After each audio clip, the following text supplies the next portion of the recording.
I am Audrey Lancaster, 28 years old, and the sound of shattering glass still echoes in my ears. My father, CEO of Lancaster Technologies, just pushed me through his office door.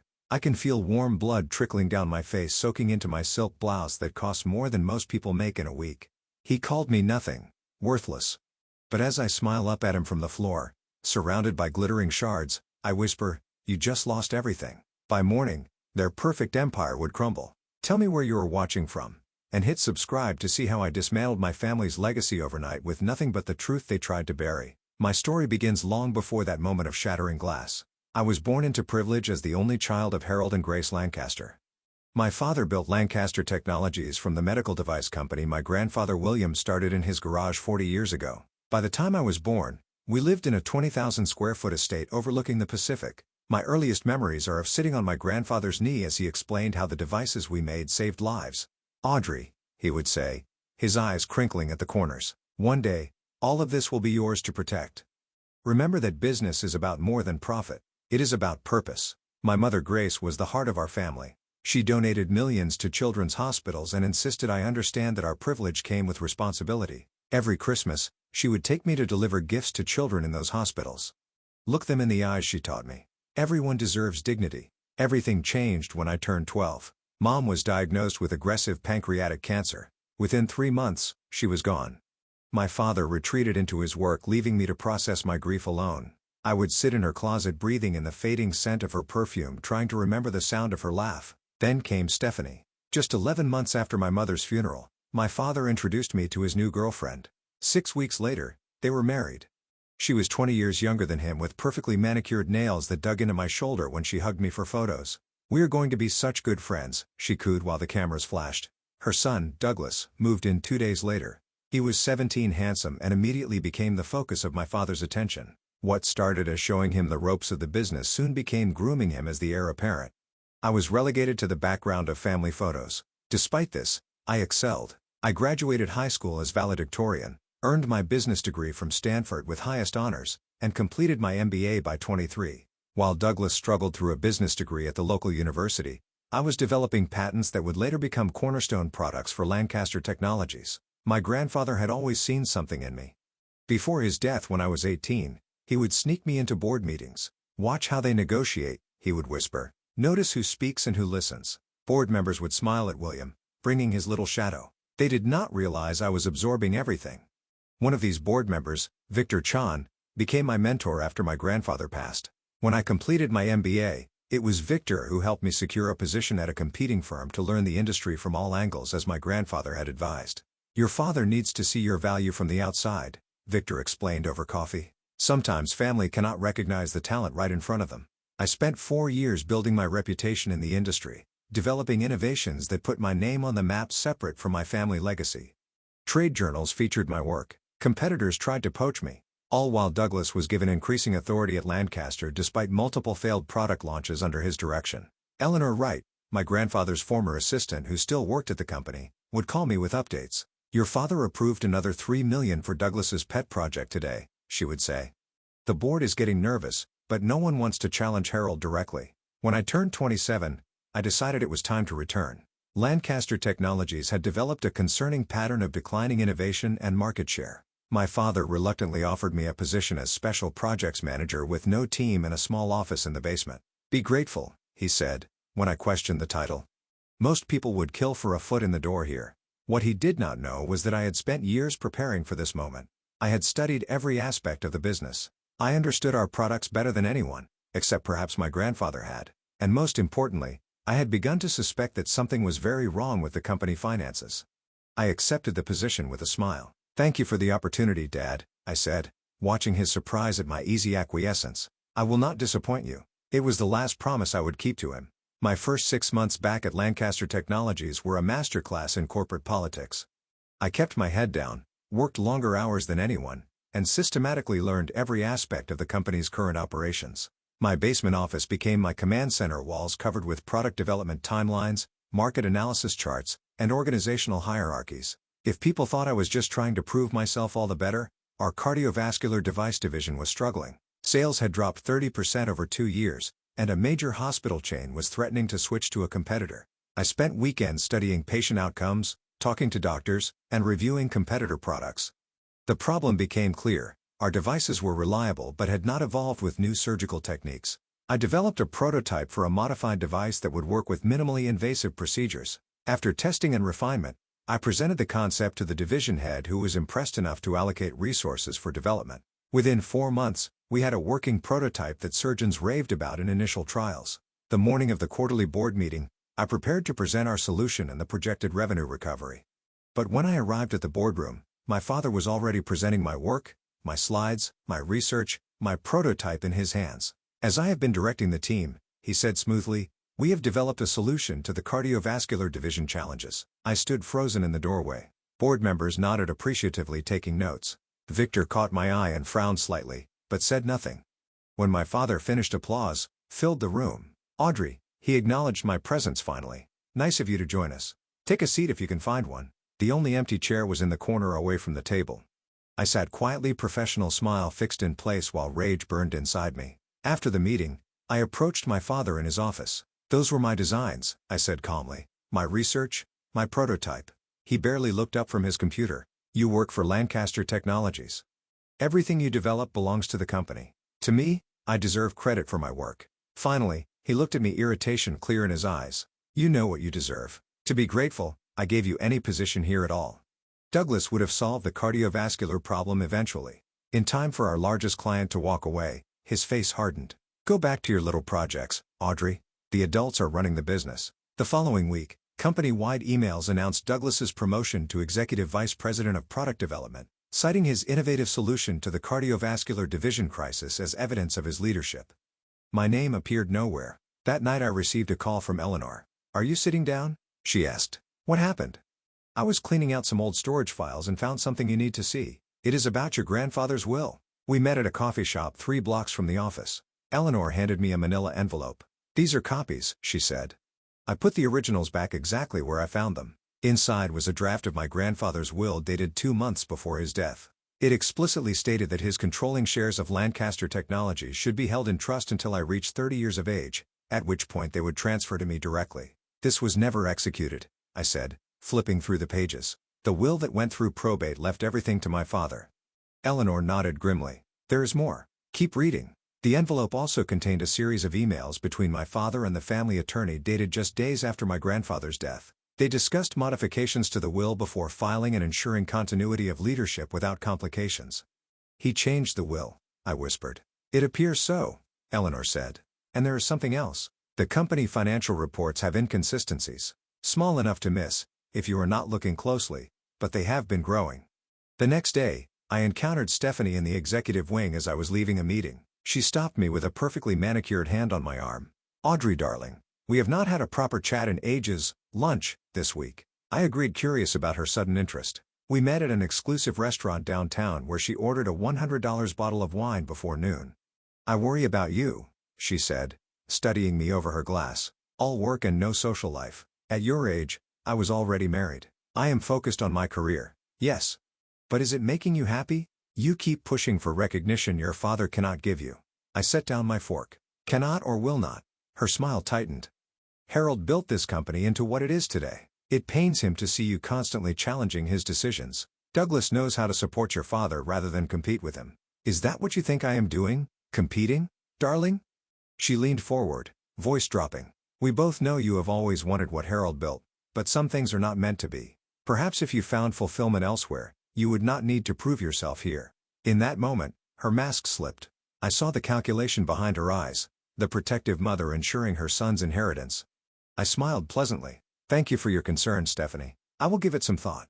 As we parted ways, she added, "Your father is under tremendous pressure. Try not to add to his burden with unrealistic expectations." That afternoon, I began compiling a list of allies within the company. There were division heads who had praised my work, engineers who respected my technical knowledge, and administrative staff who had been there since my grandfather's time. I would need them all if my suspicions proved correct. My most surprising ally emerged 2 weeks later during a product safety review. Jackson Wright, recently hired to the legal department, questioned some contract language that seemed designed to obscure liability. We ended up working late, ordering takeout as we revised documentation. "This is not my first rodeo with vague safety language," he said, loosening his tie. My last firm specialized in corporate malfeasance cases. Defending the corporations, I asked. Sometimes helping whistleblowers. He studied me for a moment. The cardiovascular device modifications were yours, were not they? Not Douglas's. I stiffened. What makes you say that? The technical language in the specifications. Douglas can barely explain how the devices work in layman's terms, let alone articulate the engineering principles. I said nothing, but Jackson nodded as if my silence confirmed his suspicion. Corporate families are complicated, he said. I have seen how they can rot from the inside. Over the next several weeks, I began noticing financial patterns that disturbed me. Research funds allocated to projects that produced no results.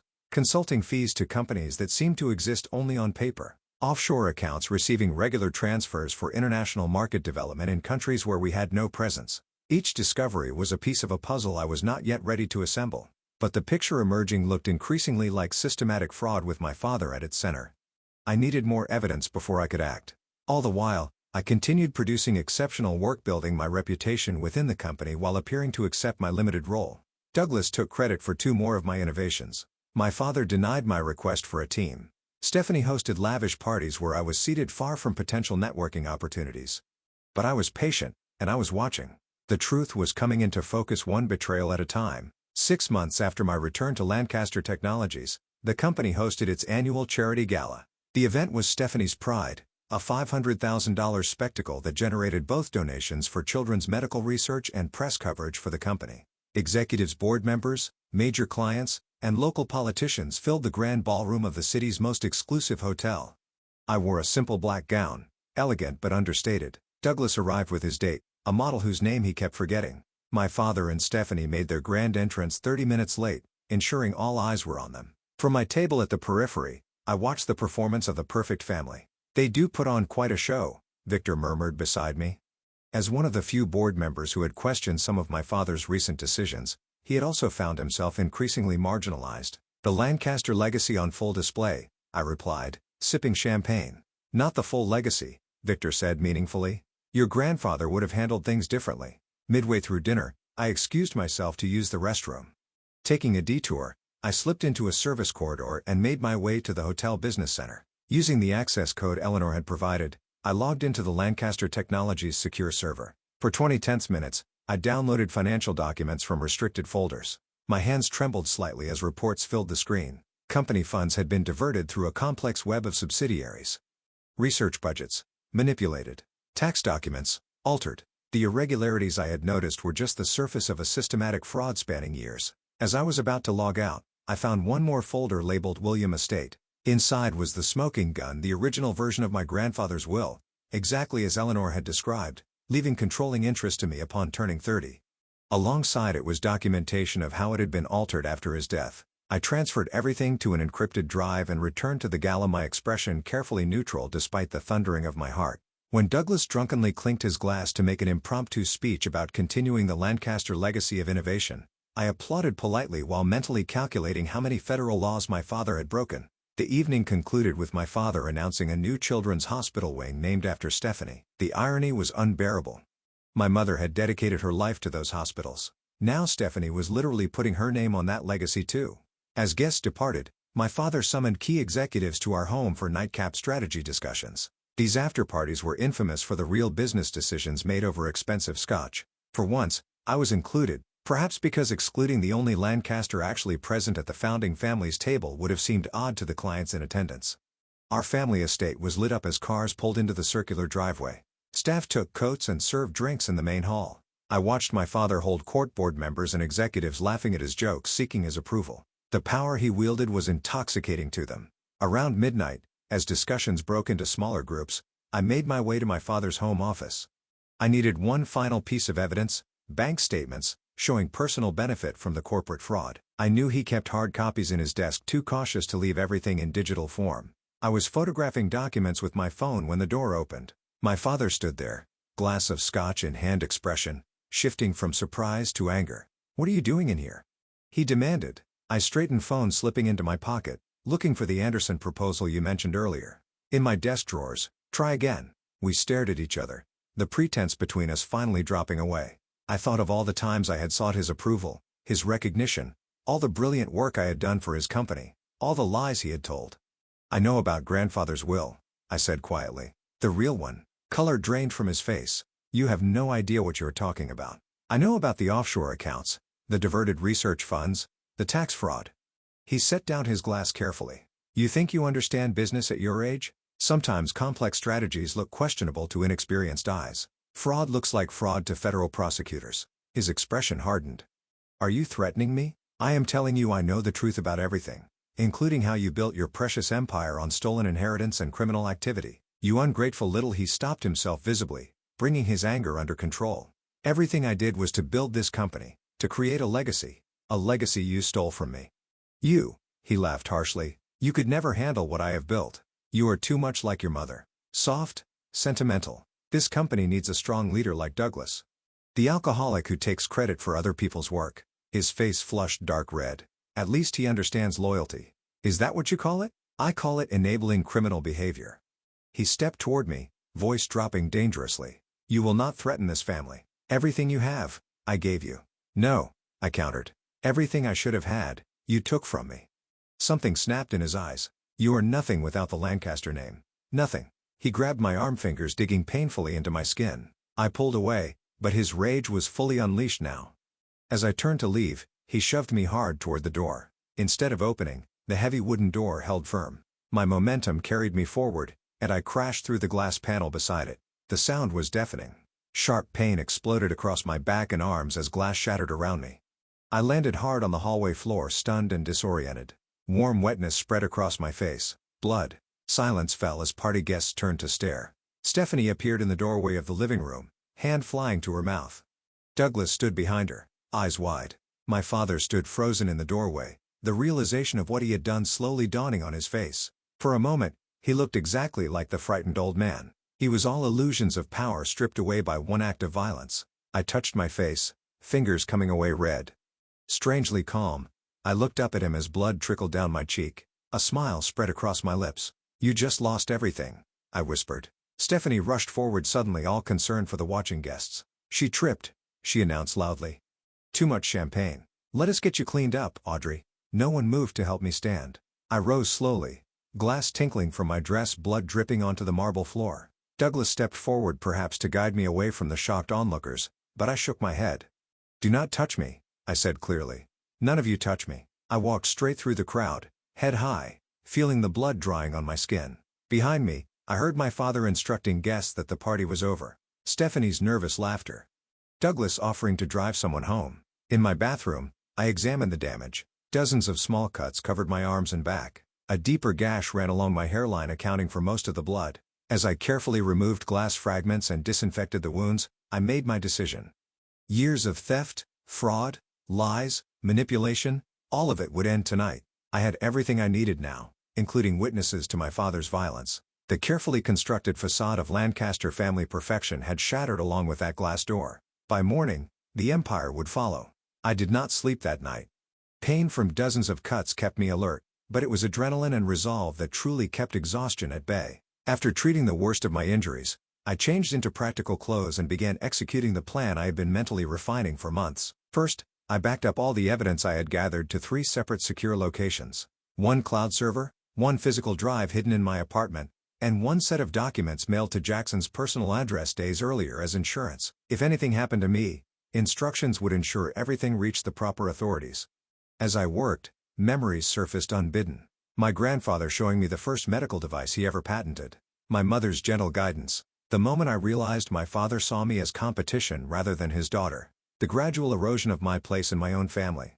At 3 in the morning, my phone buzzed with a text from Eleanor. Are you all right? Hearing concerning rumors about an incident at the gala, I responded briefly. I am fine. Be ready tomorrow. Everything changes. She replied immediately. Whatever you need. Eleanor had been loyal to my grandfather for 30 years. When he died, she stayed at Lancaster Technologies, partly out of loyalty to his memory, and partly, I suspected, to keep an eye on my father. She had seen the company change under his leadership, had witnessed the gradual shift from patient-focused innovation to profit-driven shortcuts. I thought back to a conversation we had 6 months earlier, shortly after I returned to the company. We had been reviewing old product development files when she suddenly closed the folder she was holding. Your grandfather had a saying, she told me. Never mistake the name on the building for ownership of what happens inside it. What did he mean? I had asked. Lancaster Technologies belongs to the patients whose lives depend on our products, to the employees who dedicate their careers to the mission, to the principles of innovation and integrity. She fixed me with a meaningful look. He did not build this company for one person to treat as a personal kingdom. That conversation had stayed with me, reinforcing my growing suspicions about my father's management. Now as dawn approached, I gathered the final pieces of my plan. At 4:30 in the morning, I called Victor. He answered on the second ring voice alert despite the hour. "I saw what happened," he said, without preamble. "Are you injured?" "Nothing serious, but I need to meet with you before the markets open. I have discovered significant irregularities in the company finances." "Criminal irregularities?" There was a pause. "I have had concerns for some time. Your father has been blocking full financial reviews. I have the evidence." "All of it." Another pause. "My home office. 6 a.m. Bring everything." Next, I contacted 3 other board members I believed would prioritize the company over loyalty to my father. Brief, careful messages requesting urgent meetings regarding material financial concerns. 2 responded immediately, agreeing to conference calls later that morning. At 5:15 a.m., I reached out to Jackson. Despite the hour, he answered promptly. "I need legal counsel," I said, unofficially before I take official action. "This about what I think it is?" "Yes, and more. There was an incident last night." I heard whispers. "How badly are you hurt?" "I will live. Can you meet my apartment in 30 minutes? It is secure, and I have what you might need." What Jackson had was experience with corporate whistleblower cases. Before joining Lancaster Technologies, he had helped expose similar fraud at 2 other major companies. He had been hired during a period when my father was traveling, his resume approved by the head of legal who had since been pushed into early retirement. When I arrived at his apartment, he took one look at my face, the bandage at my hairline, and wordlessly poured me a cup of coffee. "Start from the beginning," he said, pulling out a legal pad. "Everything you have found and everything that happened last night." For 45 minutes, I laid out the evidence. Financial discrepancies, the altered will, the pattern of control and isolation, and finally, the violent culmination at the gala after party. "You have enough for the SEC, the IRS, and likely criminal charges," he confirmed, reviewing my documentation. "But you need to consider what this means. Going public burns everything to the ground. The company's stock will plummet, jobs could be lost, your family name tarnished permanently." "I have considered all of that," I replied. "I also considered what happens if this continues. Patient safety compromised for profit. Employees working for a criminal enterprise without knowing. My grandfather's legacy corrupted beyond recognition." Jackson studied me for a moment. "There is no halfway option here. Once you pull this trigger, you cannot take it back." "I know. And you are ready for the personal cost. Your father will likely face prison. Your relationship with your family destroyed forever." I touched the bandage on my forehead, feeling the sting of the cut beneath. "That relationship was destroyed long ago. I just did not want to admit it." Jackson nodded slowly. "Then let us make sure this is done right. Maximum impact, minimum legal exposure for you." Together, we crafted communications for each recipient. The SEC would receive comprehensive financial records. The board members would get summary evidence and emergency protocols for company stabilization. Select journalists would receive carefully curated information packages timed for release after official investigations began. "What about your claim to controlling interest?" Jackson asked. "The altered will. One battle at a time," I said. "First, we stop the criminal activity. Then we can address ownership through proper legal channels." By 9 a.m., I had met with Victor and one other board member, Patricia Alvarez. Both were ashen-faced after reviewing my evidence. "We will need to call an emergency board meeting," Victor said. "Suspend Harold pending investigation." "He will fight it," Patricia warned. "Let him," I replied. "The evidence speaks for itself." At 10 a.m., I returned to my apartment to make final preparations. My phone had accumulated 23 missed calls from my father, 12 from Stephanie, and 9 from Douglas. I ignored them all. Instead, I called 3 journalists known for their thorough reporting on corporate malfeasance. Each conversation was brief, professional, and ended with scheduled delivery of documentation later that day. As noon approached, I felt a moment of hesitation. Was I truly ready to destroy my family in such a public way?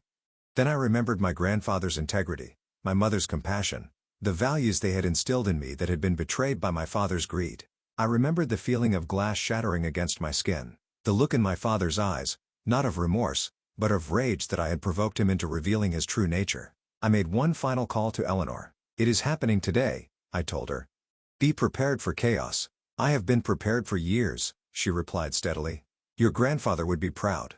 At 12:30 p.m., I sent the first batch of evidence to the SEC through their whistleblower portal. At 12:45, I emailed comprehensive documentation to the 7 board members I trusted.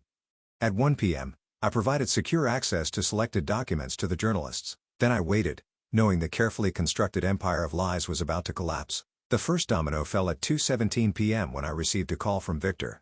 "The SEC has contacted legal," he said without greeting. "They are requesting all financial records be preserved immediately.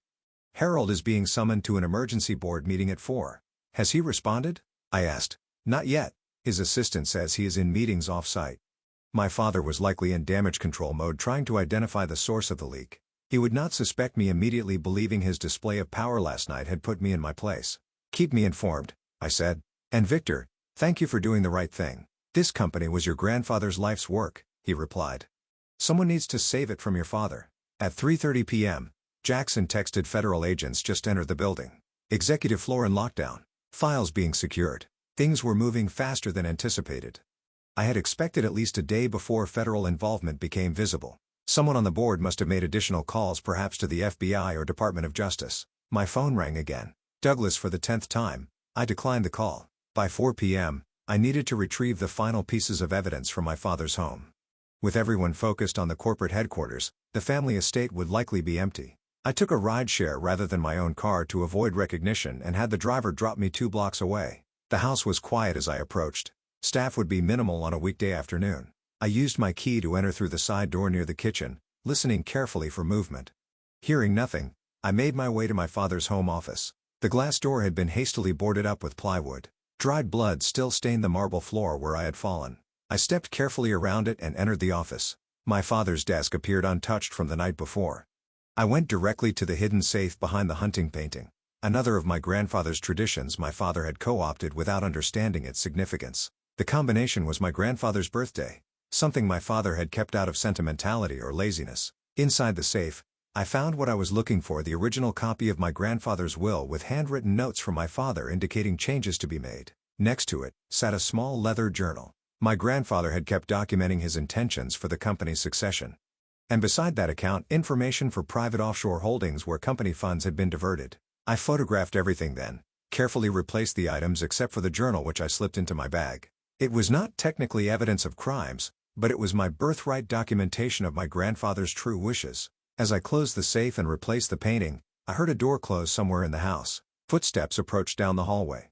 I quickly moved behind the large desk, crouching out of sight. The office door opened. From my hiding place, I could see Douglas's expensive shoes step inside. He moved to the desk, began opening drawers and shuffling through papers. His movements were erratic, panicked. "Where is it?" he muttered. Where would he keep it? He was looking for something specific. Incriminating evidence, most likely. My father must have sent him to clear out anything damaging before authorities thought to search the house. Douglas moved toward the safe. As he shifted the painting, I realized I needed to leave immediately. While he was distracted with the safe combination, I slowly edged toward the door, staying low behind furniture. I had almost reached the doorway when his phone rang, startling us both. I froze as he answered. "Yes, I am here now," he said, voice tense. "Looking exactly where you said. No, I have not found it yet." What? When?" His voice rose in alarm. "How many agents, Jesus?" "Yes, I understand." He ended the call and slammed his fist against the wall. Damn it. Whatever he had just learned had clearly escalated the situation. As he turned back to the safe, I seized my opportunity and slipped out the door, staying close to the wall to avoid the creaking floorboards I remembered from childhood. I made it to the side door and out of the house without detection. Once clear of the property, I checked my phone. 5 missed calls from Eleanor and a text: FBI at headquarters. Complete lockdown. Harold being questioned. It was happening even faster than I had anticipated. I called Eleanor from a coffee shop 2 miles from the estate. "What is the situation?" I asked when she answered. "Agents everywhere," she replied in a hushed voice. "They arrived with warrants for financial records going back 7 years. Harold is in the conference room with federal agents and company attorneys. Stephanie tried to leave the building but was escorted back inside. And the board? Emergency session in progress. Victor is leading. They are discussing temporary leadership structure pending investigation." I processed this information. "Where are you now?" "Records department. They have asked us to facilitate document access." "Stay safe," I told her. "This will get uglier before it improves." My next call was to Jackson. "I need to know if I should come in or stay away." "Stay away," he advised immediately. The board knows you are the whistleblower, but it is better if you are not physically present while federal agents are conducting initial interviews. I have informed select agents that you are available to provide testimony when needed. Has my father figured it out yet? Jackson's voice was grim. Yes. When agents mentioned the altered will, he apparently shouted something about you before his attorney shut him down. At 6 p.m., I checked into a hotel under a pseudonym as Jackson had advised. From this secure location, I monitored developments through secure communications with my allies inside the company. The Evening News ran the first story's federal investigation at Lancaster Technologies. Medical device giant facing fraud allegations. Lancaster CEO under investigation. None mentioned me specifically yet, but that would come. I had provided the journalists with enough background that the full story would emerge in waves, each more damaging than the last. At 9:12 p.m., my father finally called again. Against my better judgment, I answered. Why? His voice was hoarse, barely recognizable. You know why? Do you have any idea what you have done? The company will not survive this. The company will survive without the fraud and corruption. He was silent for a moment. Then with cold fury, you planned this, all of it, coming back to the company, gaining access. I came back to save what grandfather built. I gave you chances to do the right thing by destroying your own family. This company supports hundreds of employees. Patients depend on our products. Do not pretend this is about employees or patients. This is about what you stole from the company, from shareholders, from me. His voice turned pleading, a tone I had never heard from him before. Audrey, please, whatever you think I have done, we can resolve this privately as a family. We stopped being a family the moment you decided I was a threat rather than your daughter. I paused, then added, or perhaps it was when you altered grandfather's will to disinherit me. Silence. Then you cannot prove that. I already have. It is all in the hands of authorities now. I will fight this, he growled, the brief vulnerability replaced by familiar anger. With every resource I have, those resources are being frozen as we speak. I ended the call and turned off my phone. The die was cast. My evidence was with the authorities, the board, and soon the public. There was no stopping what would come next. At the hotel room desk, I opened my laptop and reviewed one final email. It contained my formal statement to the board requesting emergency appointment as interim CEO based on my grandfather's documented intentions and my qualifications. Victor had helped draft it, believing the company needed a Lancaster at the helm to weather the coming storm, but one untainted by the scandal. I hesitated, finger hovering over the send button. Once sent, I would be volunteering to step into the center of the hurricane to take responsibility for saving a company on the verge of collapse. To face public scrutiny and potential backlash, I thought of my grandfather's words, business is about more than profit. It is about purpose. I pressed send. My hotel room phone rang at 5:30 a.m., jarring me from fitful sleep. It was Victor. Turn on the news, he said without preamble. I fumbled for the remote and switched on the television. A somber news anchor was mid-sentence. Federal agents executed search warrants at both Lancaster Technologies headquarters and the Lancaster family estate late into the night. Sources confirm CEO Harold Lancaster and Chief Financial Officer Martin Wells have been taken in for questioning. The screen showed footage of my father being escorted to a black SUV, his face ashen. Stephanie, following behind with agents on either side. Douglas was notably absent from the footage. The board voted at 4 a.m., Victor continued. Harold has been suspended pending investigation. Wells terminated. Your appointment as interim CEO was approved by a narrow margin. I sat on the edge of the bed, stunned, despite having set these events in motion. When do they need me there? 9 a.m. Board meeting. To formalize the transition, federal agents want to interview you at 11. Press conference tentatively scheduled for 2 p.m. The machine was in motion, now unstoppable. I will be there. After showering, I dressed with careful consideration, a conservative navy suit, minimal jewelry, hair pulled back to partially conceal the bandage on my forehead. I needed to project stability and confidence, not appear as either victim or vindictive daughter. On the drive to headquarters, my phone buzzed continuously with messages and calls. The story had broken wide open overnight. 3 major business publications had run detailed exposés on the financial fraud, citing anonymous whistleblowers and company insiders. One had directly referenced the altered will, though without naming me specifically. The Lancaster Technologies parking lot was filled with news vans and reporters. Security personnel escorted me through a side entrance to avoid the media gauntlet. Inside, the atmosphere was tense. Employees gathered in small groups, conversations, stopping abruptly as I passed. Eleanor met me at the executive elevator. They know it was you, she said quietly. Not officially, but word has spread. How are the employees taking it? Shocked, confused, afraid for their jobs, but also, she hesitated. There is relief among some. Your father's management style had become increasingly erratic. People have been walking on eggshells for months. The executive floor was eerily quiet. Federal agents had commandeered several offices, boxes of documents stacked in conference rooms. Victor waited for me in what had been my father's office, now stripped of personal items. "The initial financial assessment is worse than we thought," he said after closing the door. "The fraud extends beyond what even your evidence showed. Wells has apparently been cooperating with authorities since midnight, implicating your father in exchange for leniency." I nodded, unsurprised, and the company's status stock trading was halted before market open. We expect a 30 to 40% drop when it resumes. Major hospital chains are calling for reassurance about supply continuity. The FDA has requested emergency meetings regarding product safety. Any indication of actual safety issues, this was my greatest concern.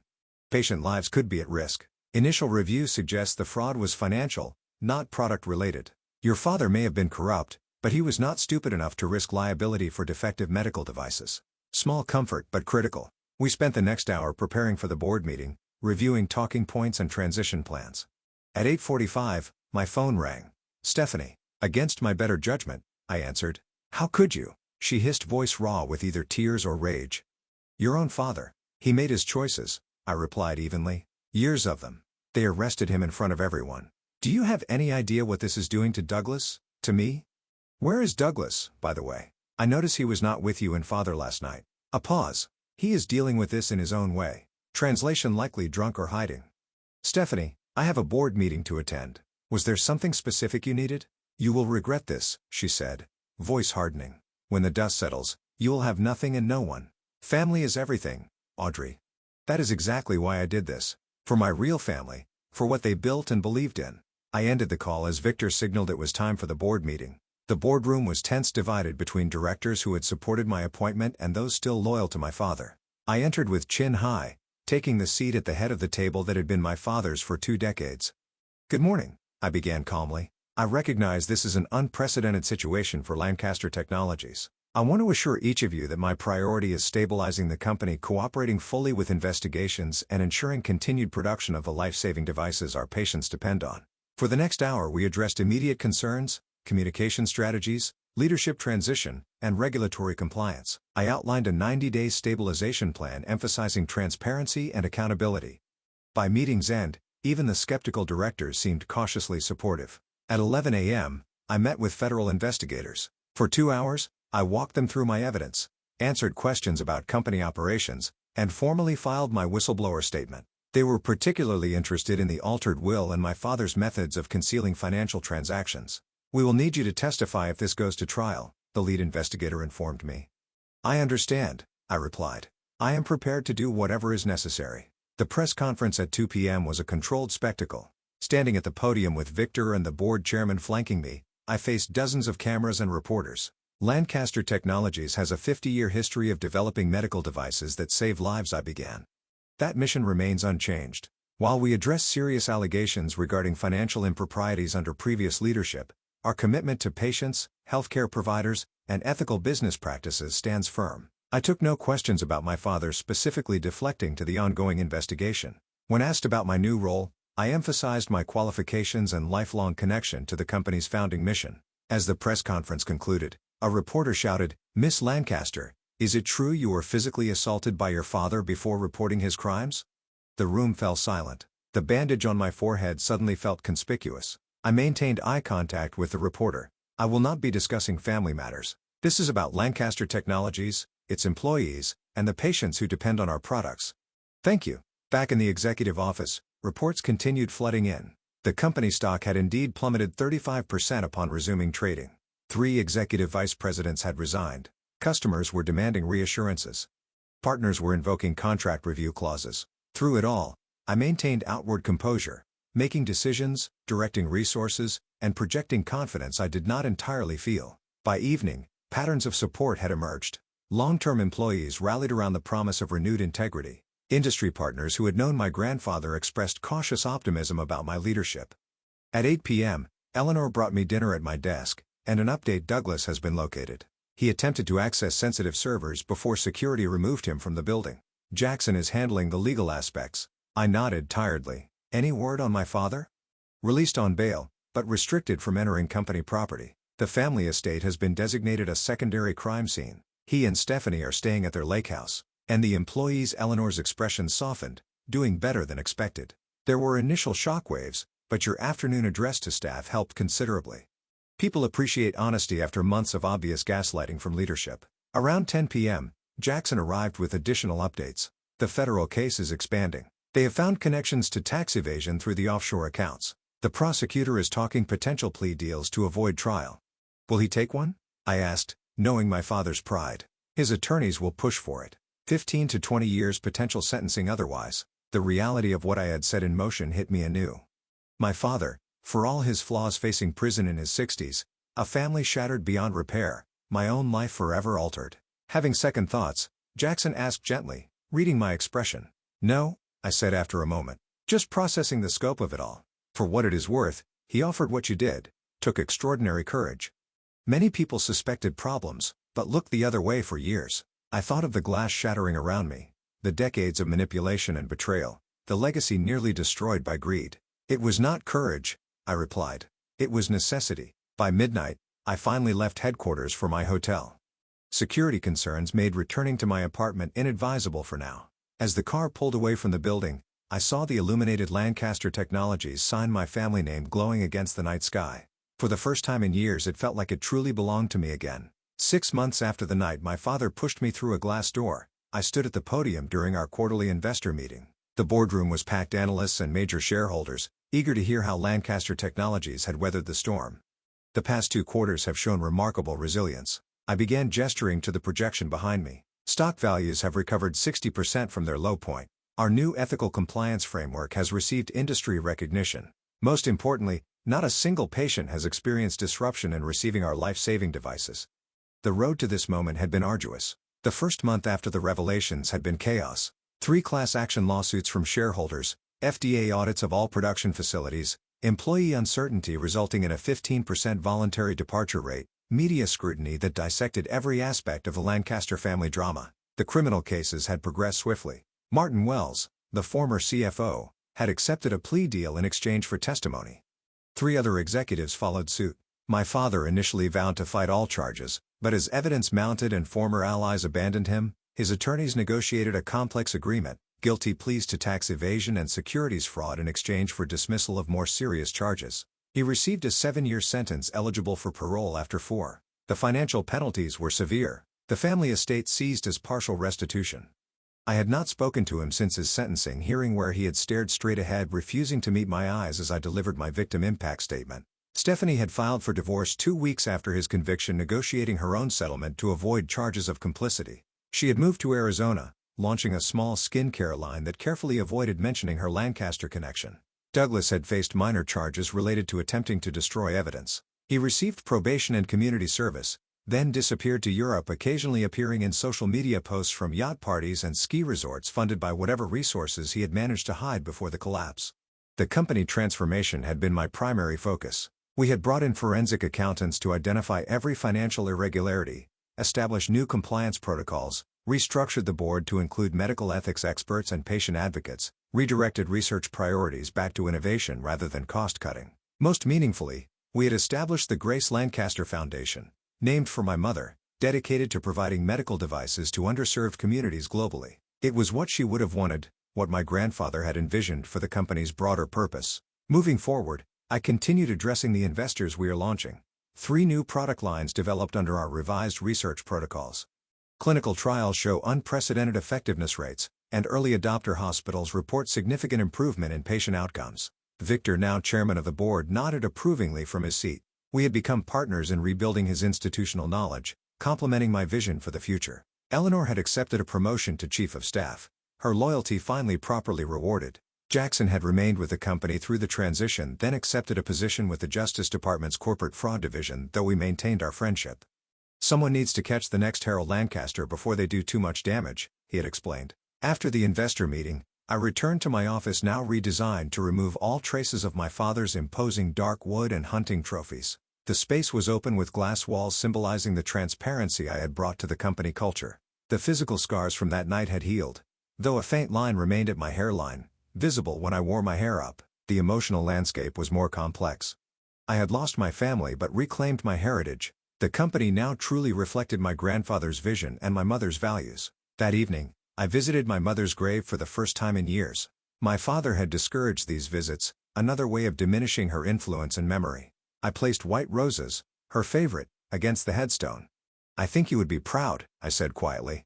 "Not of the scandal or pain, but of rebuilding something worthy of your name." The wind rustled through nearby trees, the only response, but somehow enough. My grandfather's journal had become a touchstone during difficult moments. One passage in particular had guided me through the darkest days of the transition. "Business empires rise and fall, but integrity stands eternal. Lancaster Technologies must never value profit above purpose or power above people. If these principles are ever compromised, the company must be cleansed through truth, however painful that process might be." He had known somehow that such a moment might come. Perhaps he had seen tendencies in my father that concerned him, leading to his original intention to pass control directly to me. In the months since taking control, I had received hundreds of messages from employees sharing how the cultural transformation had affected them. Engineers now empowered to prioritize safety improvements. Sales representatives relieved to promote products they genuinely believed in. Manufacturing staff proud of new quality standards. These messages meant more than the financial recovery, more than the restored stock price or industry accolades. They represented the human impact of choosing truth over comfortable lies, of valuing integrity above family loyalty when that loyalty demanded moral compromise. The path forward remained challenging. Trust once broken rebuilt slowly. Some customers remained wary. Certain board members still questioned my experience. Media outlets occasionally revived the scandal for slow news days, but the foundation was solid, now built on truth rather than deception. The Lancaster name was being redefined one decision, one product, one patient outcome at a time. In quiet moments, I sometimes wondered if my father ever reflected on what he had lost, not just freedom or wealth, but the opportunity to be part of something genuinely meaningful, to contribute to a legacy greater than himself, to know the satisfaction of success achieved honorably. I had learned that some forms of betrayal cannot be forgiven, only accepted and moved beyond. That family is defined by values shared, not merely blood connection, that the hardest choices are often the most necessary ones. Most importantly, I had learned that we are not defined by what others believe we deserve, but by what we know to be right and have the courage to defend. If you have ever faced a moment where standing for truth meant losing something precious, I understand that struggle. Sometimes the greatest victory comes after the most painful sacrifice. Have you experienced a situation where you had to choose integrity over comfort? Leave a comment below and share your story. And if this journey resonated with you, please subscribe for more real-life experiences of overcoming betrayal and finding strength in adversity. Thank you for listening, and remember, your worth is never determined by those who fail to see it.